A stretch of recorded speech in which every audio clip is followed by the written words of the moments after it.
मैं राजेंद्र प्रसाद ईश्वर की शपथ लेता हूँ कि मैं श्रद्धापूर्वक भारत के राष्ट्रपति पद का कार्यपालन करूंगा।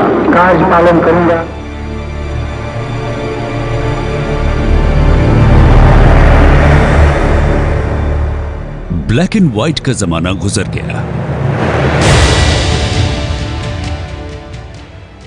बदलते वक्त के साथ टेलीविजन की दुनिया भी बदल गई।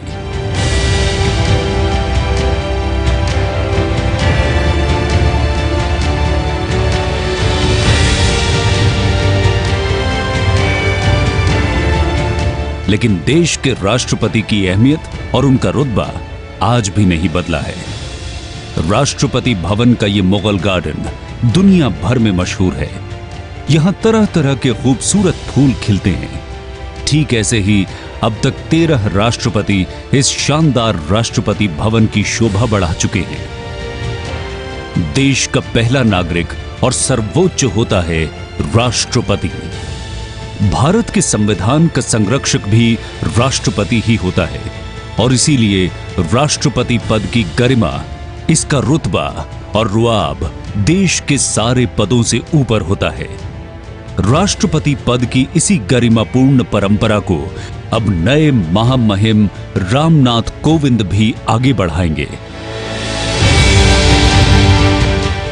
जिस पद का गौरव डॉक्टर राजेंद्र प्रसाद जी, डॉक्टर सर्वपल्ली राधाकृष्णन जी, एपीजे अब्दुल कलाम जी और प्रणब मुखर्जी जी जैसे महान विद्वानों ने बढ़ाया है, उस पद पर मेरा चयन मुझे बहुत बड़ी जिम्मेदारी का एहसास करा रहा है। व्यक्ति विशेष में आज आपको बताएंगे पीपल के पेड़ से लेकर मुगल गार्डन तक रामनाथ कोविंद के कनेक्शन की हैरत अंगेज कहानी। साथ ही आपको ये भी बताएंगे कैसे कोविंद जी को राष्ट्रपति चुनवाकर प्रधानमंत्री नरेंद्र मोदी ने राजनीति की पिच पर है गुगली डाली।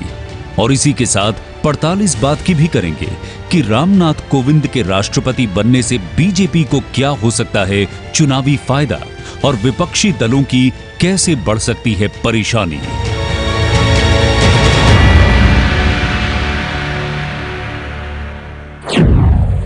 इस पद पर चुना जाना न कभी मैंने सोचा था और न कभी मेरा लक्ष्य था, लेकिन अपने समाज के लिए, अपने देश के लिए अथक सेवा भाव आज मुझे यहाँ तक ले आया है। यही सेवा भाव हमारे देश की परंपरा भी है। राष्ट्रपति के पद पर मेरा चयन भारतीय लोकतंत्र की महानता का प्रतीक है। इस पद पर रहते हुए संविधान की रक्षा करना और संविधान की मर्यादा को बनाए रखना मेरा कर्तव्य है। मैं देश के सभी लोगों को नमन करते हुए उन्हें विश्वास दिलाता हूं कि सर्वे भवन्तु सुखिनः के भाव के साथ राष्ट्र की सेवा में निरंतर लगा रहूंगा। व्यक्ति विशेष में आपका स्वागत है। नमस्कार, मैं हूं रुमाना इसार खान। रामनाथ कोविंद भारत के 14वें राष्ट्रपति चुने गए हैं। वो उत्तर प्रदेश से चुने गए पहले राष्ट्रपति होने के साथ भारत के दूसरे दलित राष्ट्रपति होंगे।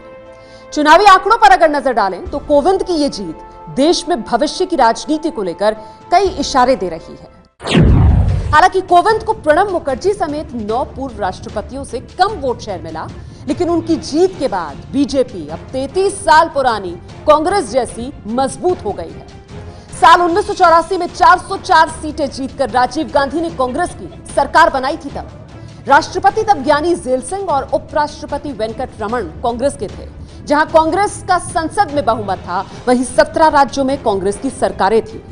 33 साल बाद आज बीजेपी भी ऐसी ही स्थिति में है। अब राष्ट्रपति और उपराष्ट्रपति बीजेपी के होंगे, वहीं उसके पास लोकसभा में बहुमत है। 17 राज्यों में बीजेपी की सरकारें हैं। अब राष्ट्रपति चुनाव में रामनाथ कोविंद की जीत के बाद बीजेपी अपनी चुनावी रणनीति को नई धार देने की तैयारी में है।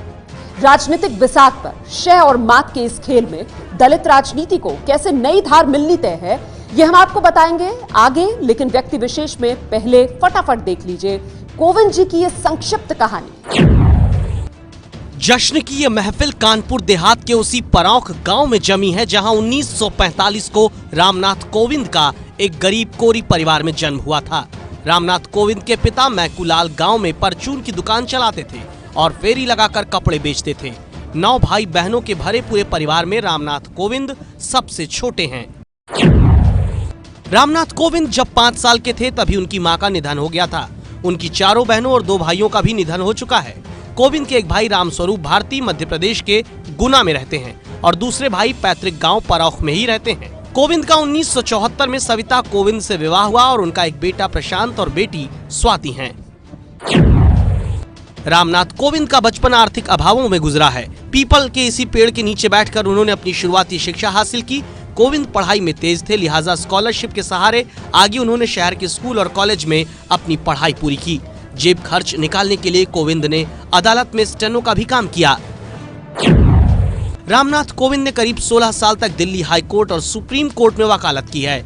1977 में तत्कालीन प्रधानमंत्री मोरारजी देसाई से पहली बार मुलाकात हुई थी। कोविंद ने मोरारजी देसाई के निजी सचिव के तौर पर काम किया और यहीं से उनके लिए राजनीति की राह खुली थी।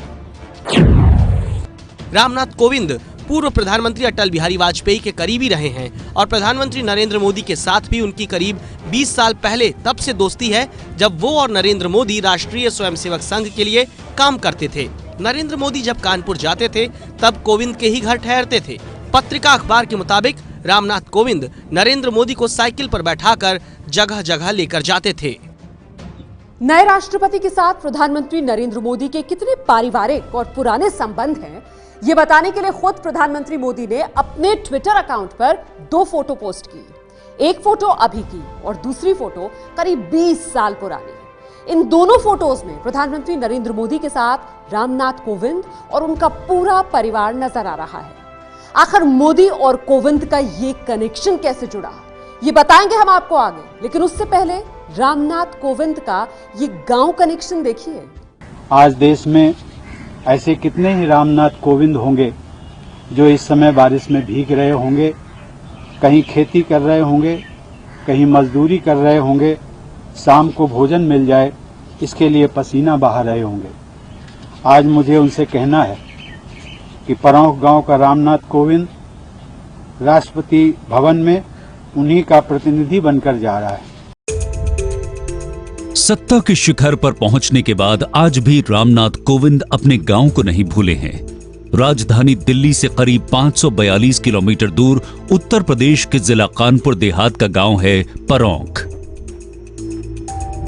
रामनाथ कोविंद के इस गांव की हालत पहले से काफी बेहतर है।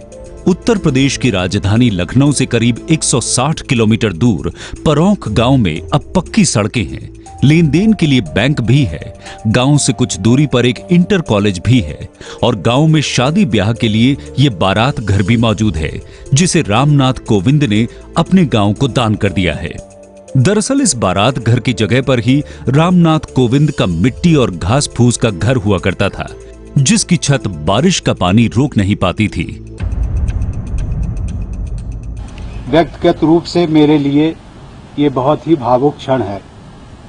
आज दिल्ली में सुबह से बारिश हो रही है। बारिश का ये मौसम मुझे बचपन के उन दिनों की याद दिलाता है जब मैं अपने पैतृक गांव में रहा करता था। घर कच्चा था, मिट्टी की दीवारें थी। तेज बारिश के समय फूस की बनी छत पानी रोक नहीं पाती थी। हम सब भाई बहन कमरे की दीवार के किनारे खड़े होकर इंतजार करते थे कि बारिश कब समाप्त होगी। आज देश में ऐसे कितने ही रामनाथ कोविंद होंगे जो इस समय बारिश में भीग रहे होंगे, कहीं खेती कर रहे होंगे, कहीं मजदूरी कर रहे होंगे, शाम को भोजन मिल जाए इसके लिए पसीना बहा रहे होंगे। आज मुझे उनसे कहना है कि परौख गांव का रामनाथ कोविंद राष्ट्रपति भवन में उन्हीं का प्रतिनिधि बनकर जा रहा है।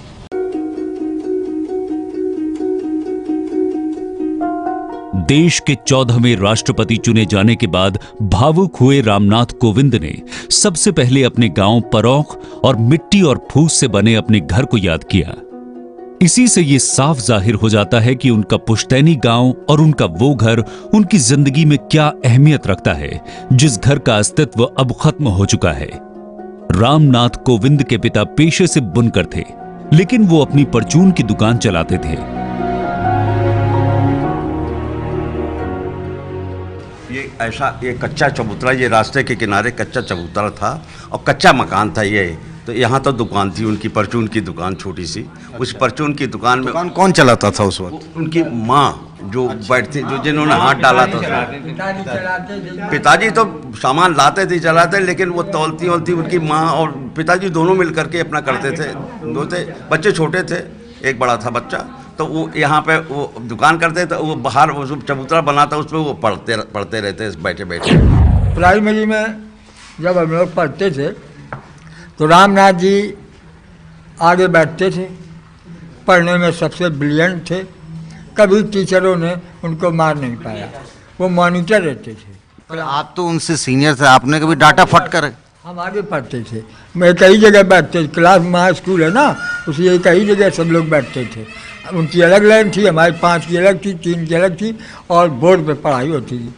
तो रामनाथ जी पास किया, उनका रिकॉर्ड पढ़ने में रहा। कभी किसी लड़के से लड़े नहीं, कभी किसी से गलत बात नहीं की, और पढ़ने के अलावा उनके पास दूसरी बात नहीं होती थी। हम लोगों समझाया करते कि राजकिशोर पढ़ो, पढ़ने से ही आप आगे बढ़ेंगे और कोई रास्ता नहीं है। 8 साल तक रहे उनके साथ, 8वीं तक हम उनके साथ रहे, खेले, साथ पढ़े। स्कूल में तो बिल्डिंग थी नहीं, खुले आसमान के नीचे पढ़ते होंगे? हाँ, बिल्डिंग नहीं थी, न बिल्डिंग थी न कोई घेरा था, ऐसी खुली जगह थी, पीपल का पेड़ था, उसी छाया हम सब लोग बैठ जाते थे। अच्छा, बारिश होती थी तो पढ़ाई बंद होगा? हाँ, बारिश में तो थोड़ी देर बंद होती रही, जब बारिश हुई तो बंद हुई पढ़ाई, लेकिन बारिश के बाद फिर पढ़ाई शुरू हुई। तब आपने कभी सोचा कि आपके साथ जो पढ़ रहा है वो आदमी एक दिन राष्ट्रपति बन जाएगा? अरे तब कहाँ, आज तक ना ही सोचे थे, लेकिन भगवान ने, हम 11 तारीख को मुलाकात हुई, इसी 11 को, तब भी हम कहा कि हम क्या बताएं, मैं आप कानपुर आ गए, हम सोच रहे लखनऊ के राजे भवन देख लें, तो बोले चलो फिर देखा जाएगा। ये कोई बात नहीं थी, 11 को 19 तक तो है, 19 तारीख को एकदम ये हो डिक्लेयर हुआ कि वो राष्ट्रपति में। परौंख गांव में पीपल का यही वो पेड़ है जिसके नीचे बैठकर रामनाथ कोविंद ने पढ़ाई की है। उन दिनों इस स्कूल में 3 टीचर होते थे जो पूरे स्कूल के बच्चों को पढ़ाते थे। खुले आसमान के नीचे पीपल की छांव में लगने वाला कोविंद का ये स्कूल बारिश के दिनों में अक्सर बंद हो जाया करता था। हालांकि अब स्कूल की जगह इस गौशाला ने ले ली है, लेकिन यहाँ के माहौल को देखकर यह अंदाजा आसानी से लगाया जा सकता है कि उन दिनों कितनी तकलीफ और मुश्किलों के बीच यहाँ पढ़ाई होती होगी। एक तरफ स्कूल की ऐसी खस्ता हालत, तो वहीं दूसरी तरफ घर के बदतर आर्थिक हालात। एक गरीब दलित परिवार में जन्मे कोविंद को होश संभालने से पहले ही जिंदगी ने एक बड़ा सदमा उस वक्त दिया था जब वो महज 5 साल के थे। मिट्टी और फूस के उनके मकान में एक दिन अचानक आग लग गई और इस आग ने उन्हें हमेशा के लिए मां की ममता से महरूम कर दिया।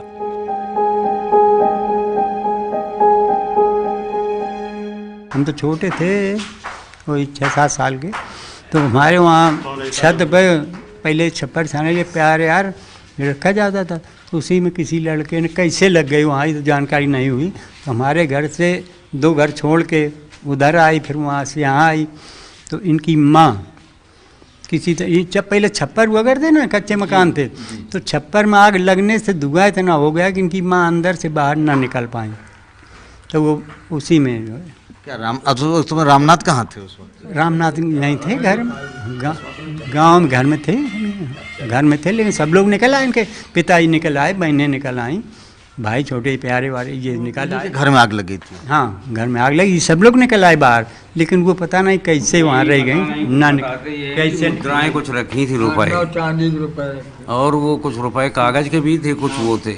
तो जो दाई थी हमारी, साख में दादी लगती थी, तो वो सब कोई तिजोरी और वो नहीं हुआ करती थी, मिट्टी का एक बर्तन होता था, मलैया उसको बोलते, उसी में रखे थे।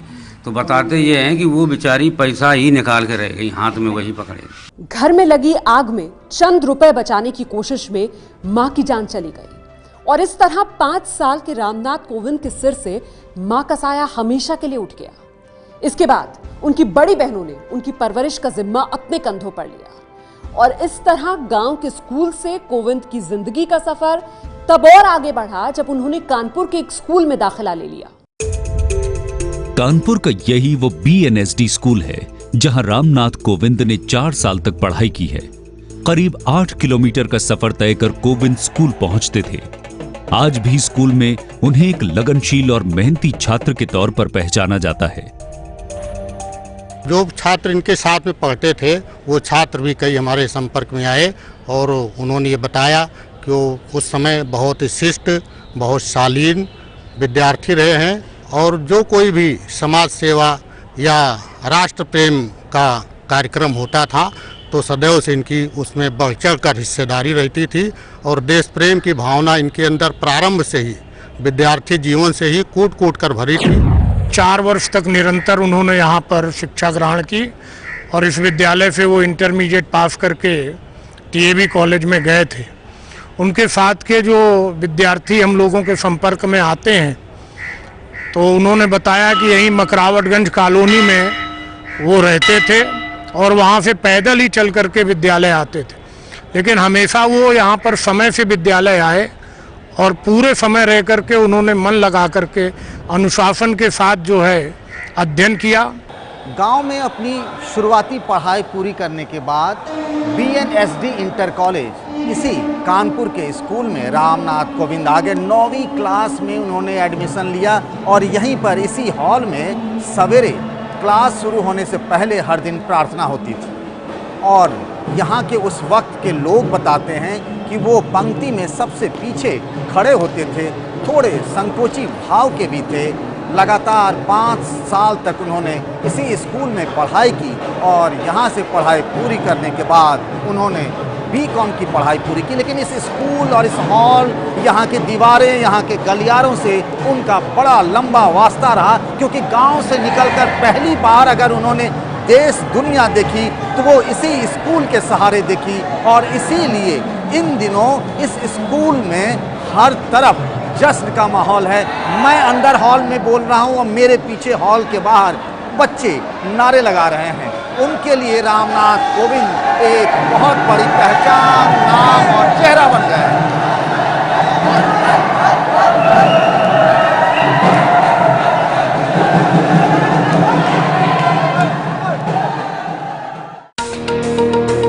कानपुर के इसी दयानंद एंग्लो वैदिक कॉलेज से रामनाथ कोविंद ने BCom और कानून की डिग्रियां हासिल की हैं। कॉलेज में पढ़ाई के दौरान ही रामनाथ कोविंद अदालत में स्टेनो का काम भी करते थे ताकि घर से पैसे न मांगने पड़े। कोविंद का यही वो कॉलेज है जहां से पूर्व प्रधानमंत्री अटल बिहारी वाजपेयी ने भी अपनी पढ़ाई पूरी की है। लेकिन वाजपेयी के साथ कोविंद का संबंध कॉलेज के दिनों में नहीं बल्कि उनके BJP में शामिल होने के बाद बना था। उस समय और तो कोई पार्टी थी नहीं, एक मात्र कांग्रेस थी, तो कांग्रेस को भी सदस्य थे तो अपनी टोपी पे लगाते थे। हमारे पिताजी चौधरी थे और धर्म के कामों में, ये पूजा पाठ में, भजन में, मंदिर में आना जाना, सत्संग कराना, इसमें हवन वगैरह में, नवरात्रि में, इसमें उनकी ज़्यादा रुचि थी और गांव वाले भी, समाज वाले भी उनकी बात को मानते थे और वो किराने की दुकान थी और वैदिकी करते थे। तो वैदिकी का उन्होंने कहीं सीखी नहीं, उनको सब वैसे पहले से माने। तो नाड़ी गान बहुत अच्छा था उनका, नाड़ी देख करके सब बता देते थे और आयुर्वेद की दवा अपने खुद देते थे। कोई गरीब हो तो उसको ऐसे ही दे देते थे, मतलब वो कुछ नहीं करते थे। तो उस समय पर चंद्रभान गुप्ता जी से वो मिले होंगे पिताजी और कल क्या करके कैसा क्या चल रहा है। तो कल हमारा लड़का एक छोटा जो है वो अपना दिल्ली गया है, उसको नेतागिरी का अपना थोड़ा सा है, तो कल अच्छा उसको भेज देना मेरे पास में। तो फिर ये अपने गए होंगे और तो शाम के टाइम पर ये पहुंचे तो उन्होंने कहा, कल हमारे पिताजी ने कहा कि आपसे मिल ले, तो हमने चलाए। कल अच्छा मैं चल रहा हूँ, जरा आप मेरे साथ बैठो। तो मुरारजी देसाई मिलने के लिए जा रहे थे तो वो भी गाड़ी बैठ गए। तो मुरारजी देसाई से उन्होंने आधे घंटे बात की और जब निकले तो फिर वो मुरारजी देसाई का ये लड़का कौन है, कहने लगे यहीं पर हैं, अपने लाइट में कोचिंग करने के लिए आए हैं, IAS वगैरह के लिए। तो मुरारजी देसाई ने कहा, कहने हमको ज़रूरत भी है एक हिंदी के लिए और हमारे पास गुजराती लड़के हैं, तो ये अच्छा हो कि आप घंटे 2 घंटे के लिए आ गए सुबह शाम। तो उन्होंने कहा ठीक है। तो दूसरे दिन से पहुंच गई। बस वहीं से अब बड़े लोगों के संग में, तो सिद्धांति व्यक्ति था, तो बड़े लोगों के संग साथ में वो संस्कार, वो असर भी आता है। उनके संग साथ में गुजरात आना जाना, प्लान सभी तब ठीक होता, वो काफी साथ रखते थे। रामनाथ कोविंद का गुजरात से कनेक्शन 1977 में उस वक्त जुड़ा जब वो तत्कालीन प्रधानमंत्री मोरारजी देसाई के संपर्क में आए। लेकिन प्रधानमंत्री नरेंद्र मोदी से उनकी करीबियत तब बढ़ी जब वो 90 के दशक में BJP दलित मोर्चा के अध्यक्ष थे। उन दिनों पीएम मोदी दिल्ली में बीजेपी के महासचिव हुआ करते थे। मोदी और कोविंद के कनेक्शन की ये कहानी आपको आगे बताएंगे। पहले ये जान लीजिए कैसे आईएएस अधिकारी बनते बनते कोविंद बन गए नेताजी। कानपुर में कानून की पढ़ाई करने के बाद जब वो सिविल सर्विसेज की तैयारी करने के लिए दिल्ली आए, तब उनके पिता ने उनकी पढ़ाई के लिए अपनी जमीन बेच दी। कोविंद ने अपने तीसरे प्रयास में आईएएस की परीक्षा पास कर ली, लेकिन नंबर कम होने की वजह से जब उनका अलाइड सेवा में चयन हुआ तो उन्होंने वो नौकरी ठुकरा दी और वकालत करने का फैसला लिया। रामनाथ कोविंद 1971 में बार काउंसिल ऑफ दिल्ली में रजिस्टर्ड हुए। करीब 16 साल तक दिल्ली हाई कोर्ट और सुप्रीम कोर्ट में वकालत करते रहे। 1980 से 1993 के बीच वो सुप्रीम कोर्ट में केंद्र सरकार की स्टैंडिंग काउंसिल में भी रह चुके हैं। कोविंद 1977 में पूर्व प्रधानमंत्री मोरारजी देसाई के विशेष कार्यकारी अधिकारी रह चुके हैं। राष्ट्रीय स्वयंसेवक संघ के बड़े नेताओं के करीबी रहे कोविंद 1990 में बीजेपी में शामिल हुए। इसी साल घाटमपुर सुरक्षित सीट से उन्होंने लोकसभा का चुनाव लड़ा, लेकिन चुनाव हार गए। कोविंद ने 2007 में यूपी की भोगनीपुर सीट से चुनाव लड़ा था, लेकिन वो चुनाव भी हार गए और इसके बाद बीजेपी ने उन्हें 1993 और 1999 में 2 बार राज्यसभा सांसद बनाया। इस दौरान वो दलित बीजेपी मोर्चा के अध्यक्ष रहे। हमारे साथ कार पर जब यात्रा करते थे, मैं लोकसभा का सदस्य था, ये पहले ये राज्यसभा के सदस्य नहीं थे, तो ये हमारे साथ बगल में बैठने में संकोच किया करते थे। जब राज्यसभा मेंबर बन गए तब भी संकोच करते थे। तो मैंने इनसे कहा एक दिन कि कोविंद जी, आप राज्यसभा के मेंबर हैं, आप हमारे साथ पीछे बैठें। तब आकर के ये बैठे थे। तो मतलब एक जो पद का गर्व होता है वो नहीं था इनमें। सबसे बड़ी विशेष बात थी, महान व्यक्तित्व अपने लक्ष्य के प्रति समर्पित होता है। वो छोटी छोटी चीज़ों में कभी नहीं उलझता। वसुंधरा गाजियाबाद में आश्रम होता था, वहाँ पर श्री कोविंद जी कभी कभी आ जाते थे। ऐसी ज़मीन पे ही बैठने की सब व्यवस्था रहती थी, निसंकोच। जबकि वो तब तक 2 बार राज्यसभा के सांसद रह चुके थे, लेकिन ऐसे ही आ गए, बैठ गए और हमेशा एक निश्चित बिंदु पर चर्चा। कभी आश्रम में खाने के लिए बहुत सारी चीज़ें होती थी, कभी कुछ भी नहीं होता था, कोई फर्क नहीं पड़ता उनको। राज्यसभा भेजने में मैंने जो अपनी भूमिका थी उसका निर्वहन किया था। माननीय अटल जी से निवेदन किया था कि अनुसूचित वर्ग में कोरी समाज से ये आते हैं, बुंदेलखंड में कोरी समाज की बहुत बड़ी संख्या है, इसलिए इनको भेजा जाए। पढ़े लिखे व्यक्ति हैं और वो उनको राज्यसभा पहुंच गए और उसके बाद तो वो स्वयं बढ़ते गए। जिसमें प्रतिभा होती है उसको एक रास्ता मिल जाए, वो तो आगे बढ़ते ही जाता है, वो बढ़ते गए। राष्ट्रीय स्वयंसेवक संघ के बड़े नेताओं और पूर्व प्रधानमंत्री अटल बिहारी वाजपेयी के करीबी रहे रामनाथ कोविंद को चमक दमक से दूर रहने वाला लो प्रोफाइल नेता माना जाता रहा। प्रधानमंत्री नरेंद्र मोदी से भी उनका पुराना नाता रहा है।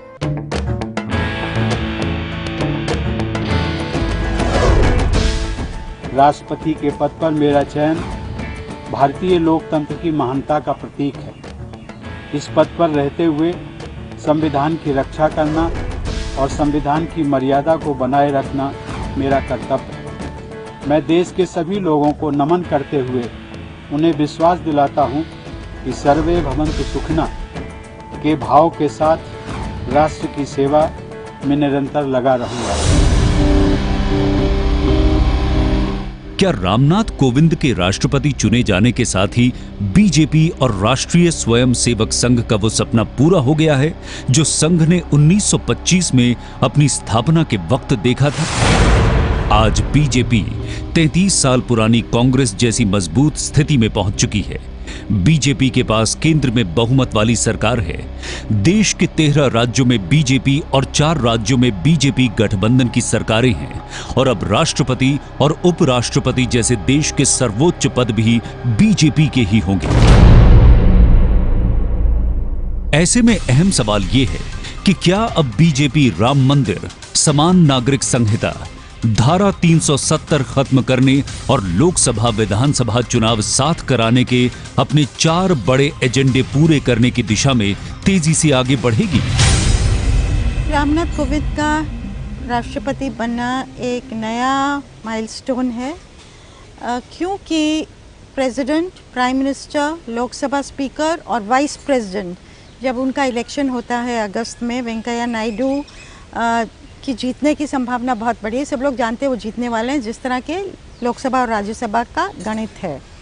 तो 4 सबसे ऊंचे संवैधानिक पोस्ट जो हैं वो उन लोगों से मैन किए जाएंगे जो कि आरएसएस से जुड़े हुए हैं, डायरेक्टली जुड़े हुए हैं। ये पहले हिंदुस्तान में हुआ नहीं है, तो एक नया दौर शुरू हो रहा है। इसका आगे जाके क्या इम्पैक्ट होगा, क्या इम्प्लिकेशंस होगी, वो तो समय बताएगा। लेकिन फ़िलहाल एक बहुत बड़ी चीज़ हुई है जिसको बीजेपी वाले paradigm shift in Indian politics कह रहे हैं। व्यक्ति विशेष में एक बार फिर आपका स्वागत है। हम राष्ट्रपति चुनाव और उसके देश की राजनीति पर आने वाले वक्त में पड़ने वाले प्रभाव की बात कर रहे हैं। क्या अब ये मान लिया जाए कि बीजेपी का कांग्रेस मुक्त भारत का सपना साकार हो चुका है? रामनाथ कोविंद के राष्ट्रपति चुने जाने के बाद बीजेपी के 37 साल के इतिहास में पहली बार ऐसा होगा कि राष्ट्रपति पद पर पार्टी से जुड़ा नेता बैठेगा, क्योंकि 2002 में 11वें राष्ट्रपति बने अब्दुल कलाम एनडीए की पसंद से राष्ट्रपति बने, वो बीजेपी के नहीं थे। हालांकि बीजेपी के भैरव सिंह शेखावत उपराष्ट्रपति बने थे, लेकिन पहली बार अब राष्ट्रपति पद पर ऐसा नेता रहेगा जो बीजेपी से जुड़ा रहा।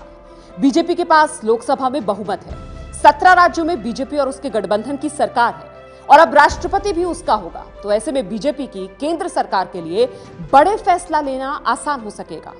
हो सकता है केंद्र सरकार भूमि अधिग्रहण संशोधन विधेयक फिर से लाए, जिसे 3 बार अध्यादेश लाने के बाद ड्रॉप करना पड़ा था। लोकसभा और विधानसभा चुनाव एक साथ कराने के लिए जरूरी कदम अब तेजी से उठाए जा सकते हैं। चुनावों की स्टेट फंडिंग पर बहस लंबे समय से चल रही है। पार्टी और सरकार इसे अमल में लाने के लिए नया कानून ला सकती है। रामनाथ कोविंद बहुत मजे हुए पॉलिटिशियन रहे हैं, ज़्यादा बोलते नहीं हैं, नपातुला बोलते हैं और प्रधानमंत्री मोदी ने उनको बहुत सोच समझ के चूज़ किया है। तो मुझे लगता है वो कॉपी बुक प्रेसिडेंट होंगे, सरकार से कदम मिला के चलेंगे। अगर आप प्रणब मुखर्जी का भी टेन्योर देख लीजिए, हालांकि वो सबसे कद्दावर नेता थे, सबसे अनुभवी नेता थे कांग्रेस के, बहुत स्टैचर था उनका और अटकल लगती थी कि क्या क्या करेंगे प्रेसिडेंट होके, क्या कर सकते हैं। लेकिन वो बिल्कुल ही कॉपी बुक प्रेसिडेंट रहे, कहीं भी उन्होंने सरकार की नीति डिसीजन को क्वेश्चन नहीं किया। हाँ, कई चीज़ों के बारे में बोले, पार्लियामेंट फंक्शन नहीं हो रही, ऑर्डिनेंस को दोबारा लाया जा रहा है, चेतावनी दी, लेकिन ऐसा नहीं कि कोई डिसीजन वापस भेजी कि आप फिर से उस पर कंसिडर करिए। मुझे तो लगता है कि तालमेल तो अच्छा रहेगा ही, इससे तालमेल, लेकिन यदि आप देखेगा मोदी जी की जो कार्यशैली है, स्वयं प्रणब मुखर्जी के साथ भी तालमेल काफ़ी अच्छा रहा और प्रणब मुखर्जी की जो पृष्ठभूमि रही वो कांग्रेसी रही, लेकिन ये कभी आड़े नहीं आया प्रधानमंत्री जी और प्रणब मुखर्जी जी के बीच में तालमेल बनाने में। यानी कि हमारे देश में कम से कम वो पॉलिटिकल कल्चर, राजनीतिक संस्कृति है जहाँ पर हम संविधान को सर्वोच्च मानकर आगे बढ़ते हैं। तो मुझे नहीं लगता, कोविंद जी तो बहुत ही सुलझे हुए व्यक्ति हैं और जो है आगे आने वाले दिन में और भी अच्छे ढंग से कार्य होगा। इस बार का राष्ट्रपति चुनाव महज जीत के लिए जरूरी वोटों की जुटान तक सीमित नहीं था। इस बार राष्ट्रपति चुनाव की बिसात पर दलित वोटों को ध्यान में रखकर जिस तरह की चालें चली गई, उसके मद्देनजर असल राजनीति तो नतीजों के बाद शुरू होगी। अपनी बात रखने का सत्ता पक्ष मौका नहीं दे रहा है, मुझे बोलने नहीं दिया जा रहा है, तो मैंने आज राज्यसभा से इस्तीफा देने का फैसला लिया, हाउस में भी कहा और अभी मैं माननीय सभापति जी को अपना इस्तीफा देकर आ रही हूं। यदि मैं अपने समाज के हितों की बहुजन समाज पार्टी की अध्यक्ष मायावती का राज्यसभा से इस्तीफा उसी राजनीति का हिस्सा है जो बीजेपी ने रामनाथ कोविंद जैसे दलित नेता को राष्ट्रपति का चुनाव लड़वाकर छेड़ दी है। दरअसल विरोधी दलों को इस बात का खूब एहसास है कि बीजेपी आने वाले कई सालों तक कोविंद की जीत को भुनाने की कोशिश में रहेगी और इसीलिए अपना वजूद बचाए रखने के लिए बीजेपी के इस बड़े दांव की काट भी जरूरी है। राजनीति की बिसात पर शह और मात के इसी खेल से दलित राजनीति को अब एक नई धार मिलनी भी तय है। रामनाथ कोविंद को राष्ट्रपति बनाकर नरेंद्र मोदी ने एक तीर से कई निशाने साधे हैं। पहला तो यह कि रायसीना हिल्स की इस पहाड़ी पर एक दलित को भेजकर उन्होंने बाबा साहेब अम्बेडकर की विरासत पर सोशल इंजीनियरिंग का सबसे बड़ा दांव खेल दिया है। जाहिर है बाबा साहेब की इस विरासत पर मायावती और कांग्रेस की जमीन को सिकोड़ने के लिए यह दांव और ज़्यादा प्रभावी साबित हो सकता है। लक्ष्य है 2019, जाहिर है उसमें बीजेपी इसको भुनाने की पूरी कोशिश करेगी। दरअसल बीजेपी की मुश्किल ये है कि उसे शुरू से अगड़ी जाति के लोगों की पार्टी माना जाता रहा है और अपनी इस छवि को बदलने के लिए वो कई सालों से काम कर रही है। इसका असर 2014 के चुनाव में देखने को भी मिला था।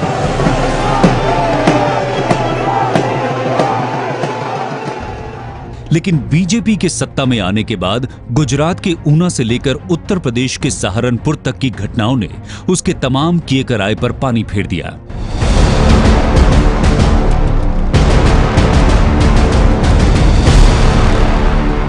दलित उत्पीड़न की घटनाओं के खिलाफ जो आंदोलन चल रहा है वो एक तरह से संघ और बीजेपी की विचारधारा के खिलाफ है। बीजेपी को मालूम है कि अगर 2019 में दलित वोट खिसका तो दोबारा सत्ता में वापसी की उम्मीदों को झटका लग सकता है, क्योंकि 2011 की जनगणना के मुताबिक देश में दलितों की कुल आबादी 16.63% यानी देश में करीब 21 करोड़ दलित आबादी है। और इसीलिए बीजेपी ने एक दलित को राष्ट्रपति बनाने का बड़ा दांव चला है और इसे आने वाले वक्त में भुनाने में वो कोई कोर कसर बाकी नहीं रखना चाहती है।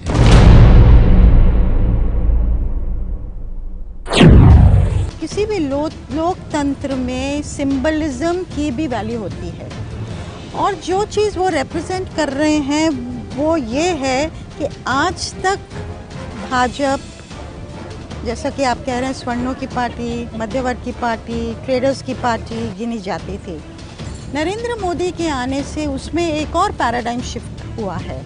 वो है कि आज वो गरीबों की पार्टी, दलित, महादलित, बैकवर्ड, मोस्ट बैकवर्ड, आदिवासी, इनकी पार्टी बनती चली जा रही है और ये तबके अतीत में कांग्रेस के साथ थे, आज नहीं है। तो पूरा ही एकदम जो फेर बदल हुआ है और रामनाथ कोविंद का सिलेक्ट होना, प्रधानमंत्री ने बहुत केयरफुली सिलेक्ट किया, दलित होने के नाते सिलेक्ट किया, तो वो उसी दौर का, उसी प्रक्रिया का एक हिस्सा है। भारतीय जनता पार्टी को पहले दिन से ही, जबकि स्थापना हुई, इसके विरोधियों ने इस पर कोई ना कोई लेबल चिपकाने की हमेशा प्रयास किया और सुनियोजित प्रयास किया, मगर वो लेबल कभी चिपका नहीं। यदि लेबल चिपक जाता तो आज इतनी मजबूती से इस देश में यह पार्टी सत्ता में नहीं आती। लेबल चिपकाने की कोशिश की, ये कि विशेष वर्ग की पार्टी है, एक विशेष जाति की पार्टी है। आज जब इसमें लीडरशिप किसी भी जाति से जब आते, किसी भी वर्ग समाज से आते हैं, सहज भाव से आ रहा है। भाजपा के अंदर इसको लेकर कोई इस तरह का विवाद है नहीं और उसके संस्कार में ऐसा विवाद नहीं है कि किस वर्ग का होगा। वर्ग की बात नहीं है, वहाँ लीडरशिप यानी कि जो भी सक्षम लीडरशिप, सक्षम नेतृत्व हर वर्ग से आज पार्टी में आ रही है और ये हर वर्ग की पार्टी है, हर व्यक्ति की पार्टी है। यहाँ ये सवाल भी अहम है कि क्या मोदी के कोविंद दाव से मायावती जैसे दलित आइकॉन को परास्त किया जा सकता है, या फिर दलित कार्ड खेलना ही था तो रामनाथ कोविंद ही क्यों?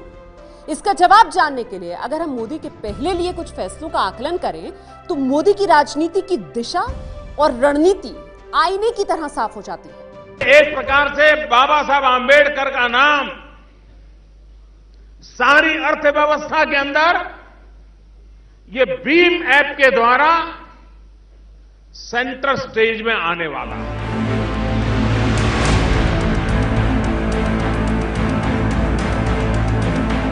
आपने भी ध्यान दिया होगा कि प्रधानमंत्री मोदी का कोई भी भाषण बाबा साहब अंबेडकर का नाम लिए बगैर पूरा नहीं होता है।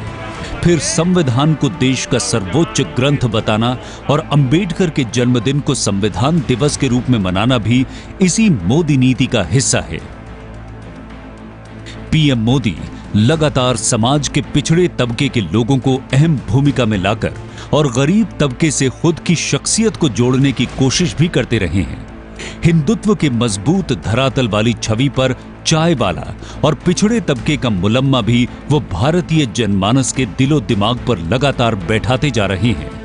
गरीबों और दलितों की पैरोकार वाली अपनी शख्सियत को मजबूत करने की दिशा में रामनाथ कोविंद को राष्ट्रपति बनाना अब मोदी का सबसे बड़ा कदम है। खास बात यह भी है कि कोविंद शिक्षा और योग्यता के पैमाने पर भी किसी से कम नहीं है। और सबसे अहम बात यह भी है कि पीएम मोदी के कोविंद से संबंध ऐसे रहे हैं कि राष्ट्रपति के सर्वोच्च संवैधानिक पद से कभी भी उन्हें किसी तरह की दिक्कत नहीं होगी। और ये फैक्टर भी कोविंद के चुनाव में अहम रहा है।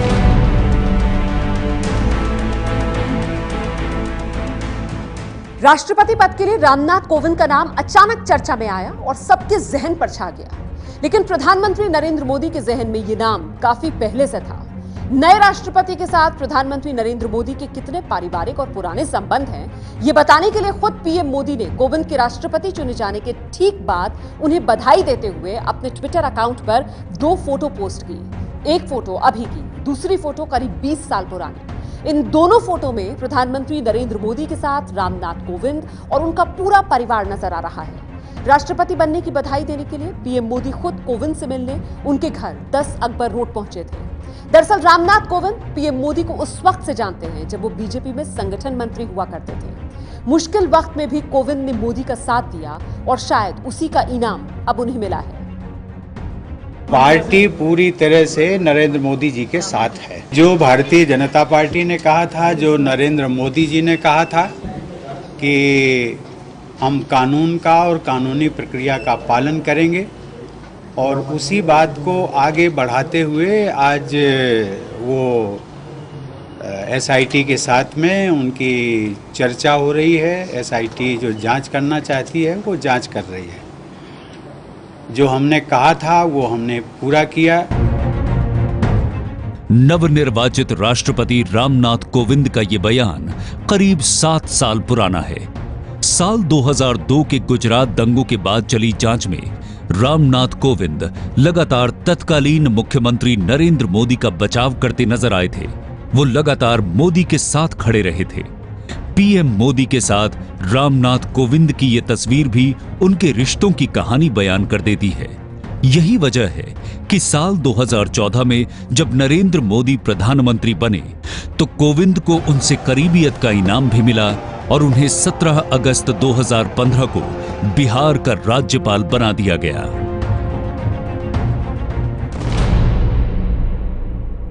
बीजेपी की राजनीति में रामनाथ कोविंद बड़ा नाम नहीं रहे। वो कोई चुनाव कभी नहीं जीत सके, लेकिन कोविंद ने हमेशा अपने आसपास वालों का दिल जीता। वो पूर्व प्रधानमंत्री अटल बिहारी वाजपेयी के बेहद करीबी रहे, प्रधानमंत्री नरेंद्र मोदी के भी खास हैं। लेकिन अपने संबंधों का उन्होंने कभी नाजायज फायदा नहीं उठाया। उनका मंत्र है, कर्म करो, फल की चिंता छोड़ दो। और यही वजह है कि राष्ट्रपति चुनाव जीतने के बाद उनकी जुबान से निकला ये बयान। मुझे ये जिम्मेदारी दिया जाना देश के ऐसे हर व्यक्ति के लिए एक संदेश भी है जो ईमानदारी और प्रामाणिकता के साथ अपने कर्तव्यों का निर्वहन करता है। इस पद पर चुना जाना न कभी मैंने सोचा था और न कभी मेरा लक्ष्य था, लेकिन अपने समाज के लिए, अपने देश के लिए अथक सेवा भाव आज मुझे यहां तक ले आया है।